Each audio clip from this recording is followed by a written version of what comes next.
What's up, Brewerits listeners? We are here in beautiful Everett, Massachusetts, and if you've been to Night Shift or if you've been to Bone Up, you know this area pretty well. And if you haven't been to either of those and you've had peanut butter once in your life, Teddy Peanut Butter is right around the corner from here as well. And I love the way it smells in this area. It always smells like peanut butter here. But at least it's better than like the Italian mafia's dumping spot. So that's good. Yeah. Teddy Mafia's not real. Okay, shh. It's not real. The peanuts get old after a while. That's true. Maybe if you were there every day. Yeah. It's a good point. But we're interviewing a distillery for the first time in What? our 205, 206 episodes. That's crazy. Which, shame on us, because if our listeners know, I love a good spirit. Probably prefer a spirit to beer. Sorry. Wow. I don't know. It's just easier to drink sometimes. You don't get as bloated. Not wrong. I'm excited to do this one because I've heard a lot of good things about Short Path, and I've actually come here before and enjoyed a lot of their spirits. So they make world-class liquor, in my opinion, and it's really, really good. And this is not to like fluff your ego right now. Like seriously, I think the stuff you're putting out is phenomenal. Yeah, and the vibe here, I've always had a great time. So yeah, definitely a great place. So guest, which I know your name, but our listeners don't, introduce yourself. Hi, I'm Zach Robinson. I'm one of the founders and the head distiller here at Short Path Distillery. Yeah. And Fabulous. was it always kind of like the plan for you to just jump into distilling? No, distilling came around as very organically, ironically. So my background is in organic chemistry. Okay. And you passed? Did you pass the class on the first try? Yeah, I actually chose organic chemistry over all other chemistries because it was the easiest one for me. Smart. Nobody's ever said that in the history of like organic I actually chemistry. didn't really like Orgo, but I got A's in it, and I was like, fine, I guess I'll be an organic chemist. But I like creating things, so I got into early drug discovery. So I work for a pharmaceutical company making drugs. Now I make drugs that people actually want. Yeah. So you can actually see right behind you. Well, the listeners can't, but you guys can. That's our original still. So we made it out of some copper pipe and a keg. A&B cake. Yeah. Very fancy. Yeah. Very, very fancy. And it was just sort of a summer hobby. And that's completely not legal, right? I mean, Well, as long as you're not like selling it. Yeah. It's no, it's okay. definitely not legal. Yeah, you can distill water and perfume. Yeah, you can make like diffuser oils, You right? can make essential oils. Yeah. Yeah. Yes. But anyway, so we did that. We did it like once a month, and then it was once a week. Then it was 3 days a week. Wow. And then from there, we were like, oh, what would it take to go legit? So then we did some research, and then we're like, well, we're halfway to a business plan. So then we wrote a business plan, and then we had a business plan. So we asked for money, and people gave us money, and then we opened the distillery. It all just sort of came one after another, but it was not like this, idea, and then we spent 6 years trying to get it going. It just it seemed the next logical step all the way. Yeah. I think a lot of people, including myself, at one point just thought, you throw it in a barrel and it's done, and it just ferments, and that's it. There's a lot more science behind distilling. So can you go into a little bit of the science? Yeah, so having a chemistry background really helped getting this all going. It was actually one of the reasons why we even thought to do it was we had a Scotch club and we were drinking Scotch, and we're talking about making our own Scotch. And I was like, I do distilling in lab. I could definitely do that. So what distilling is it's a general chemistry technique for purification. So it's a purification by boiling point. So alcohol, I'm going to do this all in metric because as a scientist, I don't know what they It should are. be the way. That should be the way. I'm an engineer. I understand completely. Yeah, so ethanol boils at 78 degrees Celsius and water boils at 100 degrees Celsius. So if you can bring it up to, say, like 85 degrees Celsius, the ethanol will boil, but the water won't. And it's going to create alcoholic steam, which you then condense back down into a liquid. And that's... How do you condense it back down? Are you infusing like a nitrogen line or... You're just capturing it, right? Yeah, we just have a copper pipe that runs through basically a bucket of cold water. Okay. Looks like that. Yeah. And so it's just cold water is cooling the hot steam down to room temperature, and then that turns it back into a liquid, and so it condenses down. So my job is literally watching a pot boil. there's a lot more to it than that. So one of the things is if you have two unlike liquids, they form what is called an azeotrope, and that is they will change their boiling point in relation to each other. So if you think about it, ethanol has a sort of a greasy chain on the end of it plus a polar end, and then water is very polar. And so with that greasy chain, the ethyl part, the carbons on that line, they don't want to be near water. So when you add the ethanol and water together, you lower the overall boiling point of that liquid. There are other stuff you can add together, and it will actually increase the boiling point. So as the azeotrope goes, and there's a whole graph that goes to it, and you can look at the temperature of what the vapor is, the boiling point, and that will actually tell you exactly what the percent alcohol is coming off. Because interesting. as it boils off, you're boiling off more and more ethanol, so the ethanol that's left in the still is going down in ratio. So you'll start, say, finish fermenting at 7 to 9%, up to 12, but let's say it's at 9%. And after half that run, half the alcohol is gone, so now say like 4.5%. So there's less ethanol to water ratio, so the temperature is going to get higher and higher and higher. And so from the degree Celsius, you can actually tell what is there. And then the last thing on the whole azeotrope curve is you can't get past 95% ethanol by distillation.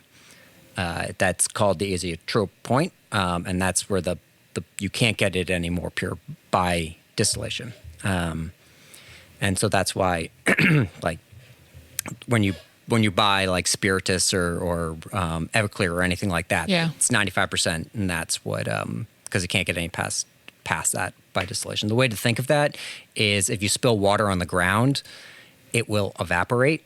You don't have to boil that water, and so it's sort of like it doesn't matter how good of a still you have, you'll always have water vapor in there, and it works out to about 5%. And then what is the base? Like, what do you start with to get the alcohol? So for whiskey, we use 100% locally grown grain. All of our grain and all of our whiskeys is grown within 300 miles of the distillery. Oh, very cool. And malted here in Massachusetts. So each bottle of our whiskey supports 68 square feet of local farm fields. Awesome. Think about that. Or one pour is 4 square feet, about the size of a coffee table. Nice. Huh. That's super Ryan, cool. we could have Ryan and Erica. We can have a couple pours. Yeah, so we start with that. Our single malt whiskey it's 100% two-row malted barley. You guys, I assume, all know about making beer. So Yeah. we mash that in. We don't do a mash like a beer mash. It's we pick the temperature that's going to have the most short chain alcohols because we want to convert all of that starch into short chain alcohols to get converted into alcohol because we're going to boil the shit out of it. Sorry, I swear. That's totally fine. Yeah, swear more. Say it again. Shit. So, yeah. So any of the leftover sugars, we don't need that for sweetness in the beer and or like head retention or anything like that. We just need the alcohol. You're not really worried about the flavor per se at that point. Yeah, it's exactly what we end up calling, when it's done fermenting, we call it a wash. Instead of a wort. Yeah. Or beer at the end. Yeah. So then we that goes into a fermenter. So we do 1 ton batches. Oh my God. Wow. And that yields us 3,000 liters, or about 800 gallons worth of wash. Ferment it for a week. For distillers, that's on the longer end of ferment, because usually they're going with turbo yeast and stuff like that. They just want like a 48-hour ferment. Yeah. Time is money. We do a longer ferment just because we like that it gets a more flavorful mash. Or wash in there. You're going to get some bacteria growth into there, so it's almost like a sour mash. They're going to make a lot of flavor compounds that yeast don't. One of them is acids. So if you think about like sour beers and how they have the different acids in there that make it sour. So we also have that in there, which I'll come back to why we want those acids in. So then when it's done fermenting, it goes over to our stills. So we have 100% copper pot stills. They're handmade for us in Portugal. And they're direct fire. So that means we have 320,000 BTU burners directly on. Ooh. Yeah. Gets hot. I mean, it gets like 120 in here. In the Oh summer. God. Yeah. It must be nice during the summer. Yeah. Yeah. A lot of water. So the burners underneath, why we do direct fire is you're going to get some caramelization of the residual sugars rather than steam jacketed. You get those hot spots that add sort of a smokiness to our spirits. And the other thing is you get more Maynard reactions, which is the linking of amino acids and sugars together. So if you think about like steamed broccoli versus grilled broccoli and how they taste different, so that's that flavor. So it gets more complex spirit. You mentioned, not to interrupt, but you mentioned a pot still. Yep. And then I know there's column stills as well. Oh, yeah. So what is the difference between the pot still and the column still? So that's a great question. So pot stills are basically just like a pot and a condenser. That's why they're called pot stills, is because you basically have a boiling pot and then a pipe that goes to the condenser, which turns it back down into a liquid. A column still or continual distillation device, a coffee still, they have different names, but now they're just kind of known as column stills. And they have a big column on top of the still with lots of copper plates that have holes in them. And this is because it increases the surface area and the vapor path. And the longer the vapor path and the more surface area there is, the more micro distillations you get. So when you're distilling, you're right at the boiling point of ethanol. And so as it travels up, it's doing a phase change between a liquid and a gas to get to the steam, but it's right at that same temperature, so it can do a phase change back into a liquid, but then it'll heat back up and it'll turn back into a gas. So if you have more surface area, there's more area for it to condense onto and then to re-evaporate. And that's basically you're doing a tiny little second distillation on each surface area. Oh, interesting. So to think about think about like summer dew in the field. And you have a leaf of grass and it has one little dew at the tip of the leaf of the grass. And then you have those grass with like, the seeds and like, sort of looks like a barley or something like that. And then it has all the dew things on it. And so that's sort of the difference between a pot still is just like one drip. And then the column still has all those little areas for the dew to collect on. So a column still is more efficient. Because you get to do many distillations in one run. They can say with every plate, it's an additional distillation. So we do 2 distillations because we have pot stills, so we do double distill. So in a column still, they can be like, we do 78 distillations. They have all They just stack it. And you're removing more impurities that way, but those impurities are what are also known as flavor. Right. So you get a less flavorful spirit out of it, which is why we don't use it. Yeah. Right. Now, how much does the water actually matter in what you're putting into the still? But before we do that, let's go to a word from our sponsors. Dun, dun, dun.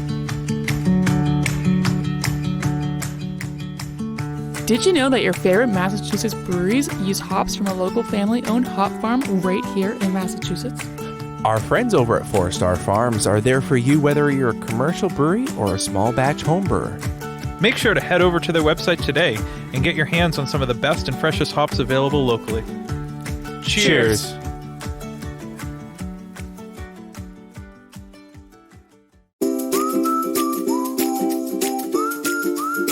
At our local homebrew shop, Beer and Wine Hobby, you can get everything you need to make beer, wine, cider, cheese, and more. Not sure where to start? They have knowledgeable staff there to help. Beer and Wine Hobby is family-owned and located in Danvers, Massachusetts. Visit their website, beer-wine.com, and use our promo code BREWROOTS for 10% off your online order today.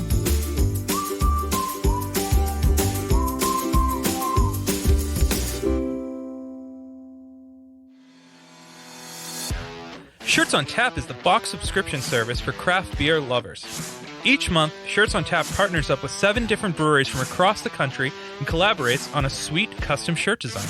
We've been teamed up with Shirts on Tap since the inception of the podcast and are proud to announce a new promo code for all of our listeners. To get your first shirt for $5 off, go to the link in our description below and use the promo code.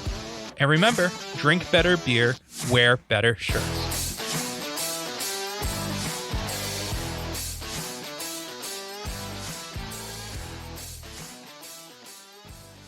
All right, so we were talking about water. I mean, if you're just going to boil the shit out of it, why does it matter what water goes into it? Can you just get like swamp water and make...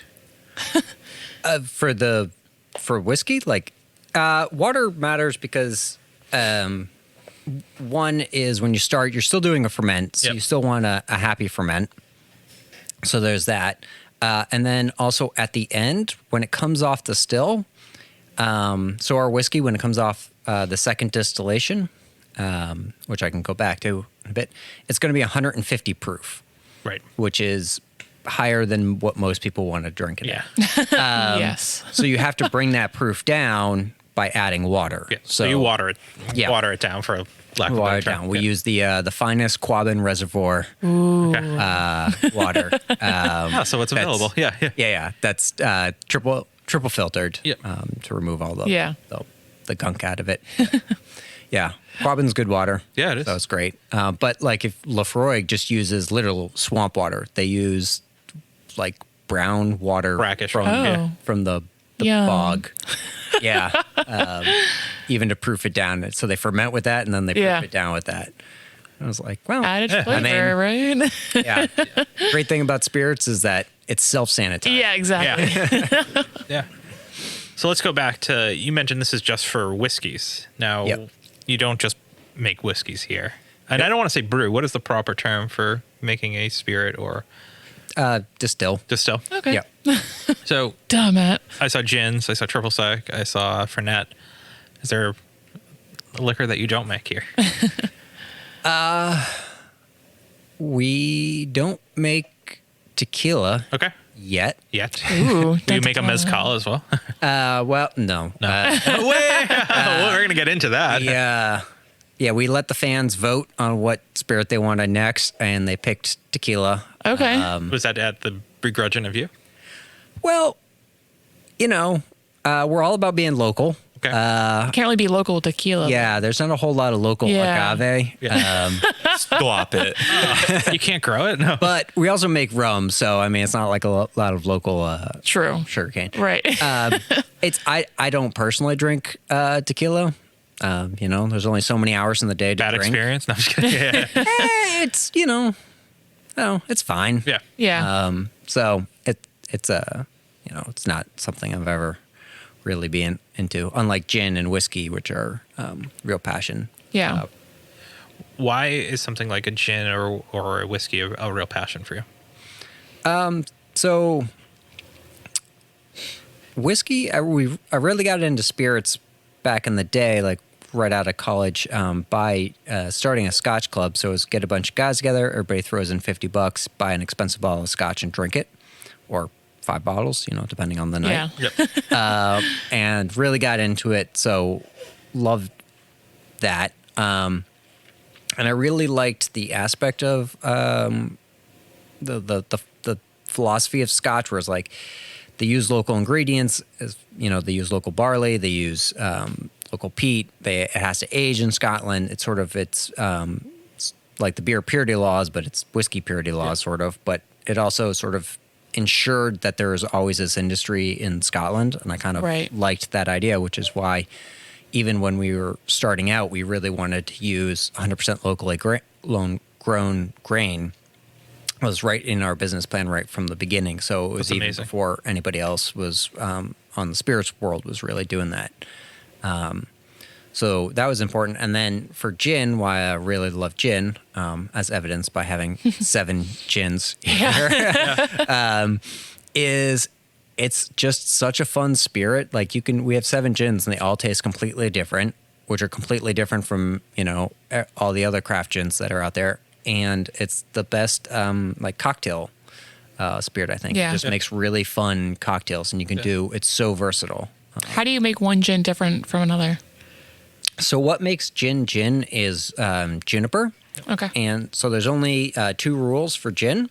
Is it has to have, juniper has to be the number one flavor, and it has to be over, I think, 40% alcohol. And those are the only 2 rules for gin. Anything else is fair game.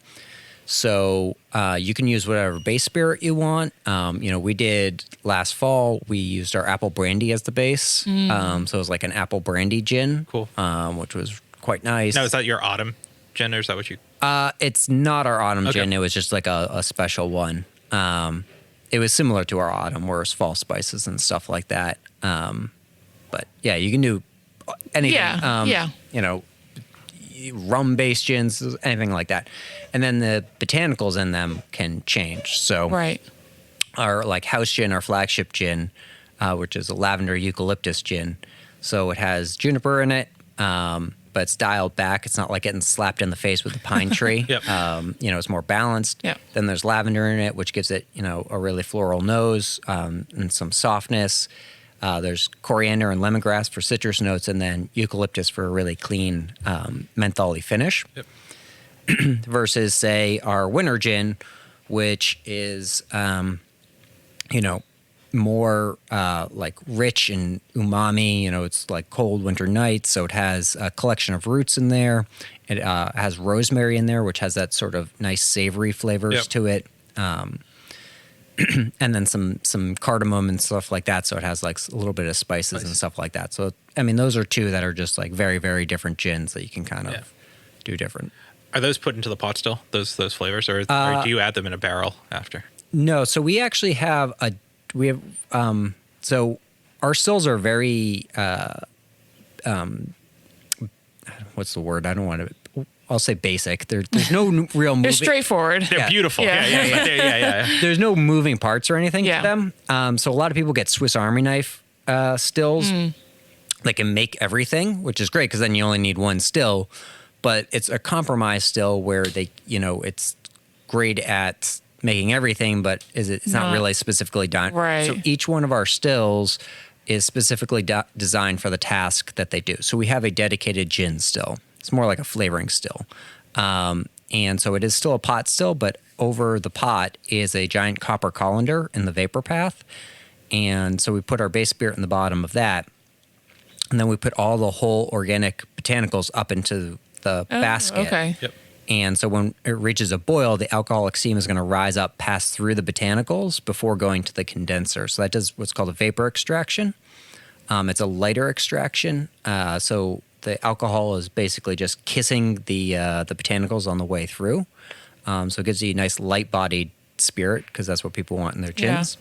But with a pot still, there's no refining column. So all of that flavor comes across and you get the full fidelity of the botanicals in there. You can really taste every ingredient that is in our gin. So it's a way to keep a very full flavored gin, but light bodied gin. So the turnaround time on a product is a month at the longest for you, pretty much. It depends on the product. Well, obviously a whiskey or anything like that, but I'm talking about like your rums, or well, maybe not rums, but A gin, your gin. I guess. Yeah, your gin. Yeah, we can turn around the gins pretty quickly. It's a couple weeks to a month on the flavored ones. Would you say your gin is your flagship?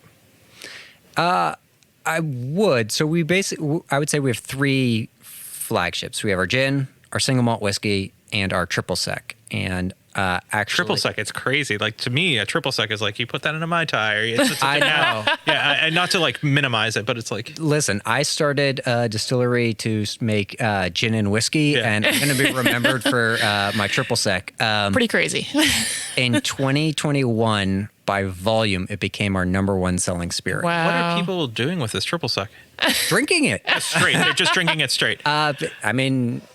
Sure. But so the reason we made triple sec was because in Massachusetts, if you make it, you can sell it, but you can only sell what you make.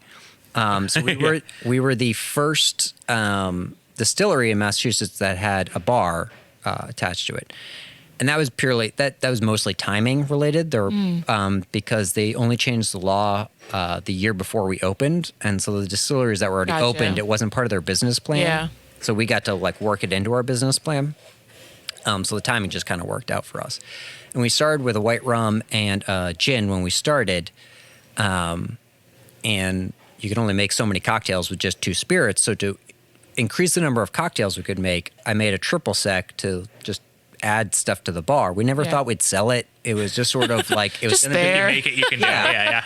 it was just going to be behind the bar. And then our customers were like, "Can I buy this?" And I was like, "Yes, I will take your money." Sure. So we started selling it in house, and then we had accounts reach out to us, and they're like, "We heard you have a really great triple sec. We'd like to buy That's it." such a weird thing. Like I'm so, What like, makes it so great? Yeah. Well, this Toot is your gonna, horn, come on. This is going to blow everyone's minds, but we use actual oranges. Okay. Triple sec by law is just an orange flavored liqueur. Liqueur. Oh, Yeah. okay. So you can just It could be buy anything. orange flavoring. Yeah. An extract, right? Yep, an extract, anything like that, to do it. Same thing with gin. It just has to be juniper flavored. It doesn't actually have to have juniper in it. Yeah. So we use organic bitter orange and navel orange. It's 2-to-1 bitter orange to navel orange. And so that's another thing that's a little bit different. So navel oranges have more of that sweet candied orange flavored, but too much of them, and it ends up tasting a bit like orange crushed soda. Ooh, yum. Which is great, and that's what a lot of triple secs end up tasting Yeah, like. yeah. But we use the bitter orange, which is sort of like a richer orange flavor. It has more depth. It tastes more like an actual orange than that sort of candied orange flavor. So people like the orange flavors involved. And then the other thing is our triple sec is only 10% sugar by weight, and most triple secs are 25% sugar by weight. Okay. So it's less than half the sugar that's Yeah. in it. So the thought process in all of our spirits is you can always add sugar to your cocktail, but you can't take it out of your ingredients. So if somebody wants a skinny margarita, the only way to make it skinny is to add less triple sec, and then it doesn't taste It doesn't taste like it. Yeah. Yeah. So for ours, you can add the same amount of triple sec, and it will have less than half the sugar. So you're always drinking a skinny margarita. Yeah. Or you can add double the triple sec and have more orange flavor in Yeah. your cocktail and still be in the same amount. So it's of, actually an added flavor. I know it is Yeah. in most drinks, but this is actually an added flavor. yeah. Very cool. So I assume that's. I mean, Yeah. it's also once people switch to our triple sec, they never go back. never go so back. it's really sticky. Carousel and triple sec. What's the difference? A name, Just a name. Okay. That's it. Noted. I believe so. I mean, I'm not. No, I know there's blue carousel, but I think that's just a Yeah, so I think it's just food coloring. yeah, food coloring, but it was just the island that it originally came from. So, Right. So triple sec is the generic term for orange flavored, and carousel is just from that island. Cool. I think. That sounds right. don't- Yeah. Don't fact check. Let's just enjoy it. What's the spirit you're most proud of? Most proud of. I mean, that's an excellent question. Well, we're going to give you a couple minutes to think You about pondered this that. because we have a word from our sponsors. So take it away, sound guy Ryan. Are you a solo artist, band, podcaster, or anyone else who needs recording services? Well, we got a place for you where your vision can become a reality. Welcome to Small Pond Studios, built by hand with heart and sweat equity by musicians for musicians. Go to smallpondstudios.io to reach out to get more information. And make sure you let them know that Brute sent you.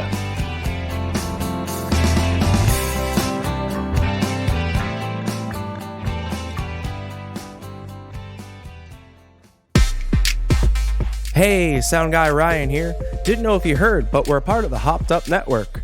There you'll find other informative podcasts about beer. So go ahead, follow them on social media, and visit them on their website, hoppedupnetwork.com, to learn more about the people, beer, and breweries from around the country. And until next time, thanks for listening. Cheers.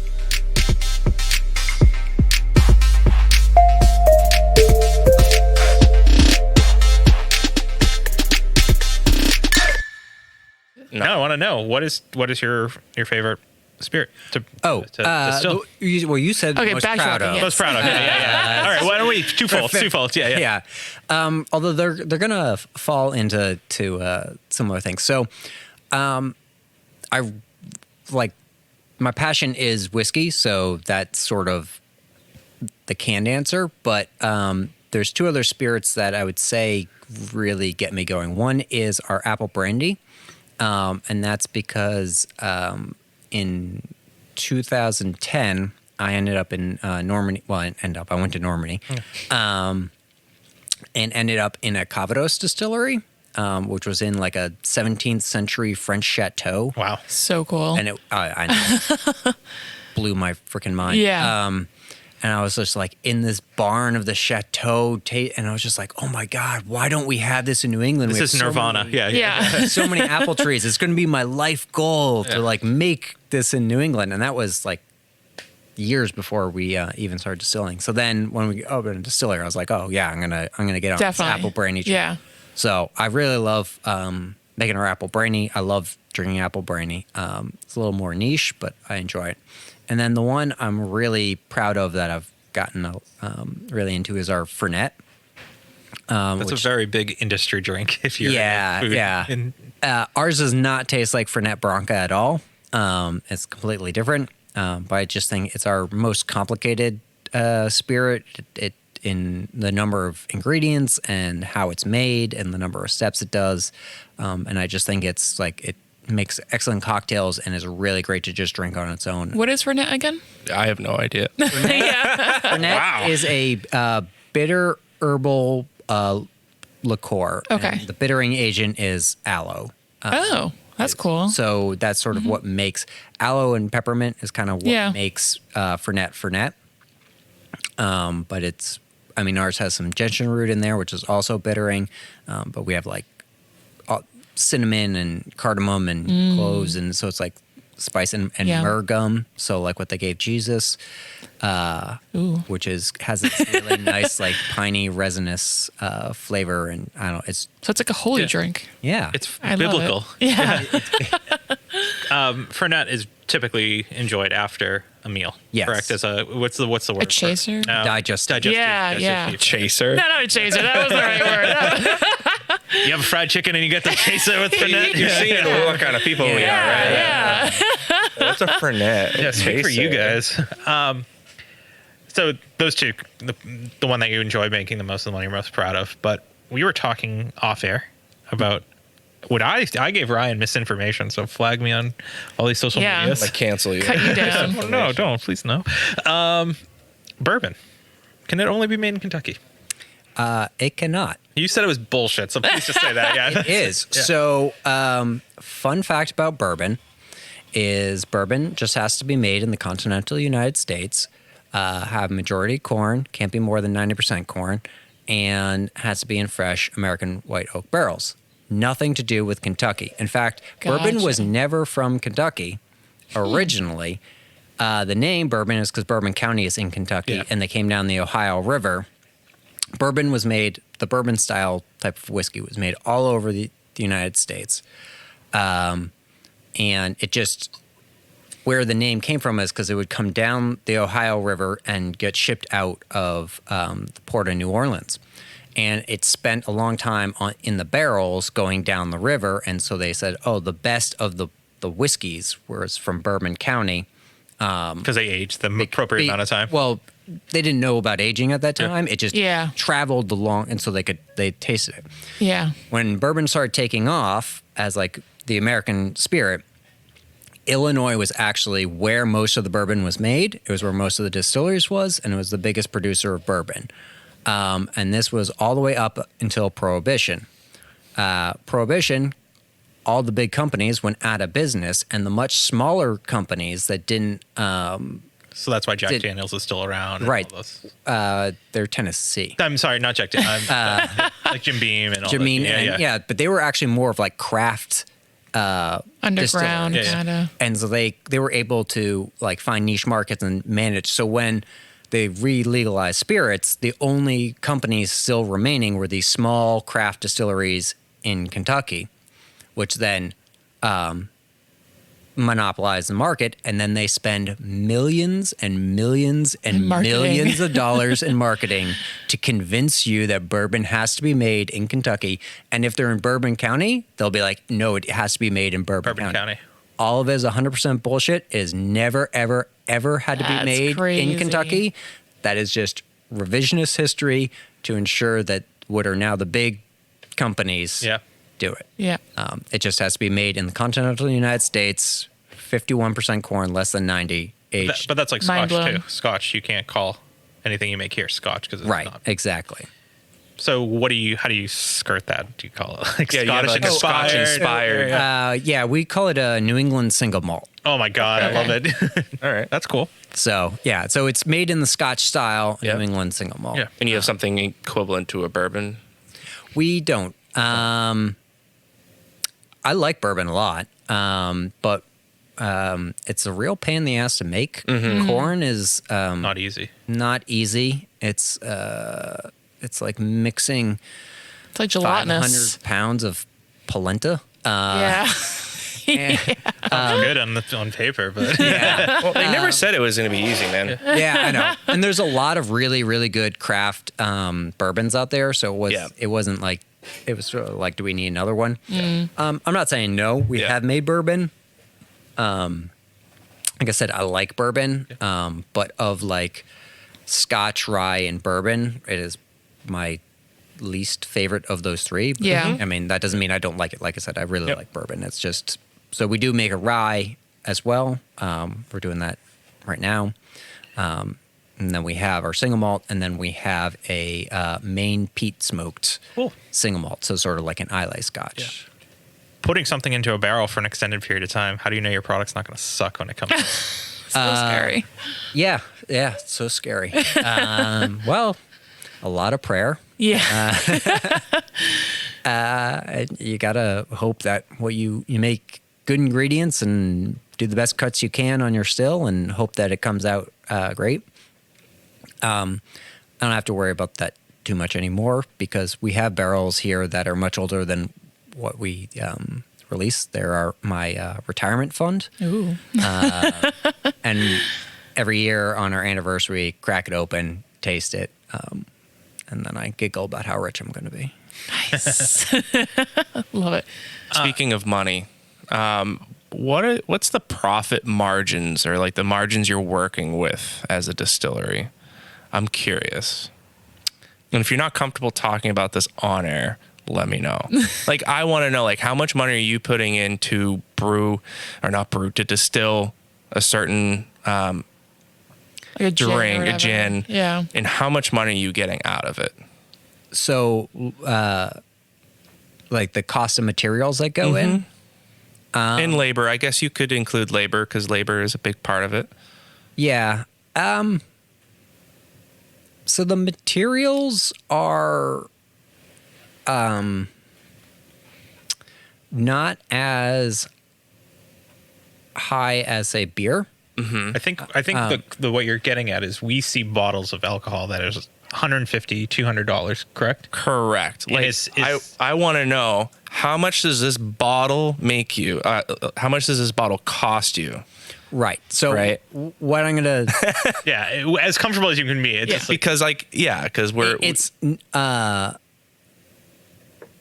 it is there. It's not a lot. Is we spend a lot on ingredients. Yeah. But there are certain things where it's the volume isn't very high. So like beer, let's say your margins are whatever.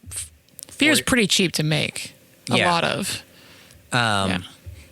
Yeah, it is. and you're moving it quicker. You're moving it quicker. You're moving a lot more volume. Right. So Right. if you're making, let's say, $1 per can of beer, but you're moving 10,000 cans of beer, that adds up. Yeah. Versus with spirits, I might be making, $30. I'm not actually making $30. I'm just throwing out. Yeah, that number. sure.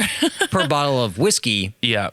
but you only move 100 bottles of whiskey, right? So Yeah. Yeah. Makes sense. so then you're making $300 Yeah. versus 10,000. It's it's not as it's just a sort of a volume thing. The other thing is for whiskey, you have to make what you need today, what you need tomorrow, what you need in a year, what you need. So, we have You're not selling it quick. tens of thousands of dollars. Yes, just huge sitting in barrels investment, behind it. and hopefully that investment will pay off. Yeah.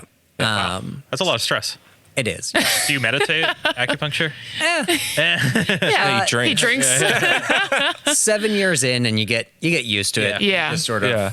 ride it. I'm sure to start, it's a little stressful though. Yeah, no, I just always been curious, seeing like some of those really expensive bottles, and I'm like, okay, so what justifies that? And I understand it's definitely the amount you move. Yeah, it's more scarcity than ingredients. Yeah, absolutely. So a good way to think of this, well, I don't know if it's a good way. It's a way to think of this. People get, so I used to work for a pharmaceutical company, and everyone always complains that like they charge $100 per pill, and there's only 10 cents of ingredients in the pill. And you're like, well, yeah, but there was $1 billion of research to get that to market. Like the cost of the pill isn't actually what you're paying for. You're paying for the Years of research. 20 yeah. years and $1 billion to get to there. And it's sort of not apples to apples, but it's sort of similar to that in spirits, where it I mean, it there's costs a lot, but it's been sitting there for yeah. yeah. And you're going to pay, like, so if you add up like rent, like the square footage of all these barrels. your overhead. And yeah. That's a good way to look at it. That's Yeah. and it's a little harder to calculate that. So that's more of a way to think of it. The ingredients are less expensive than you would think.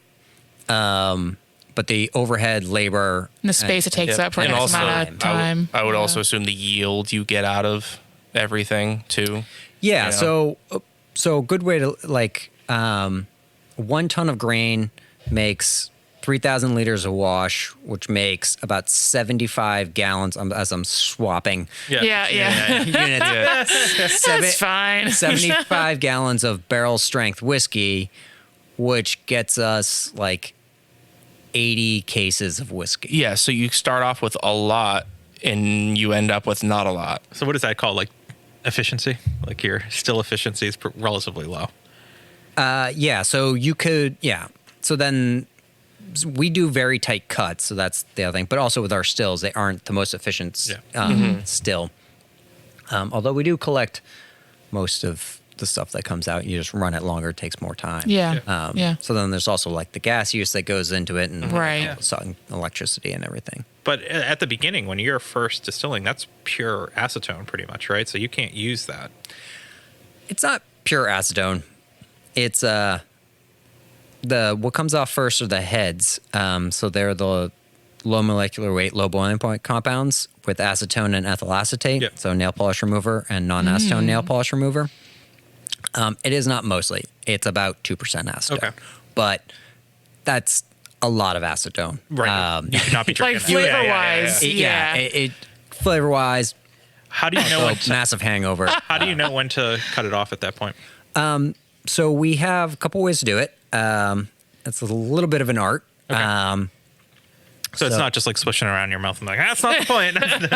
Kind of. Okay, cool. Yeah. No, we have boiling point temps. Right. So at a certain temperature, that's when we start, and then you taste it as it comes off the still, and then we have over many runs, we've figured out there's just certain things you can taste, and as soon as you taste them or don't taste them, You know you're in the clear. you're in the clear, or you're going out of the hearts into the tails. Yeah. So like there's this compound. I have no idea what this compound is. The closest thing I can say it tastes like is cinnamon. It's not really cinnamon, but like, It's akin. yeah, it's akin. And once you have tuned your senses to be tasting just that, and you can train people to be like, all right, do you taste that like cinnamon flavor? And so you train the new distiller or whatever, and they taste it. And then as soon as that cinnamon flavor is done, you don't taste it anymore. That's where you make the cut on the tails. And so similar thing with the heads, where it's like there's these solventy tastes and smells, and as soon as you don't get them anymore, you can switch over to hearts. Yeah.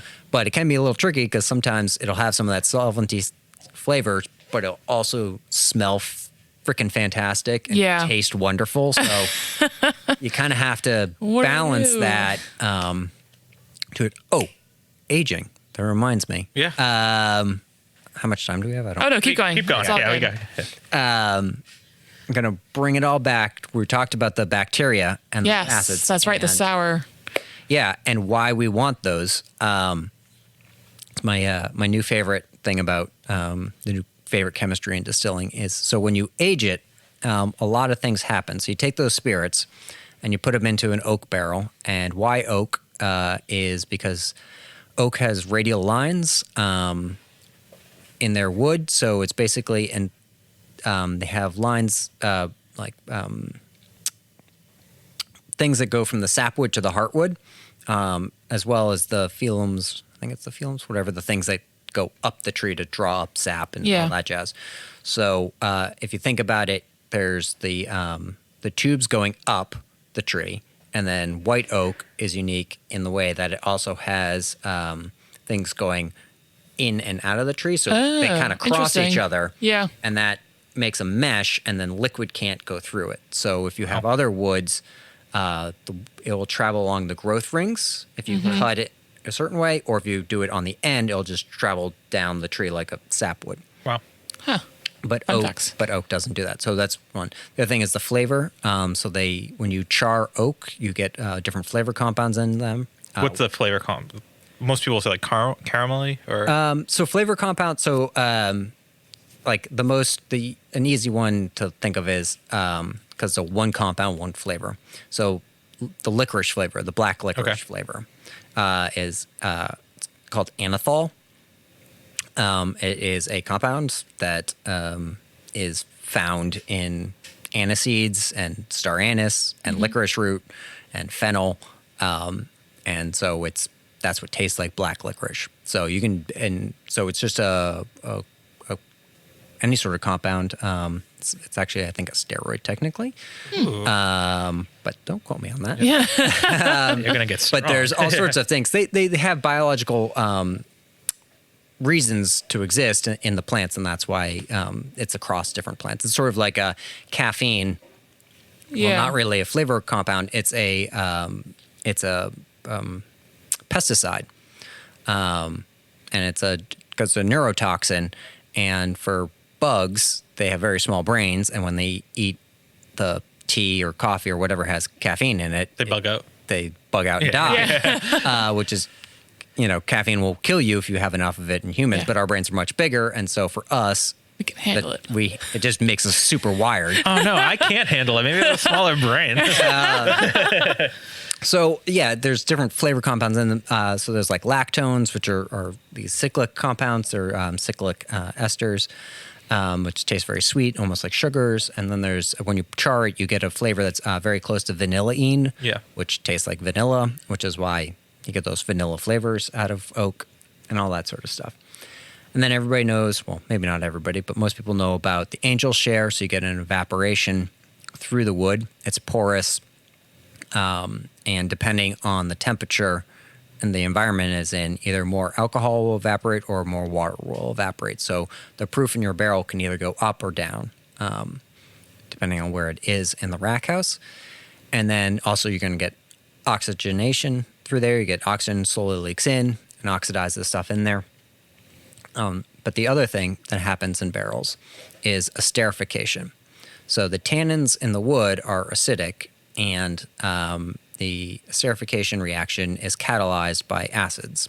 So it's a very slow reaction, and it's also in equilibrium. So Le Chartier's principle, where it will move on a different, so either be more esters or more alcohols and acids. Yeah.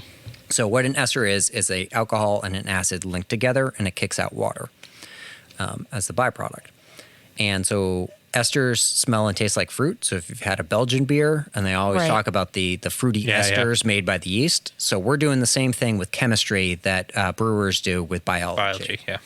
and so you have those acids left over from the bacteria in there, and then you have alcohol, a lot of it, in the barrel. And so if you link those guys up, depending on the different acids, they will taste like different fruits. Oh, cool. And it's a very slow reaction, and it takes a long time.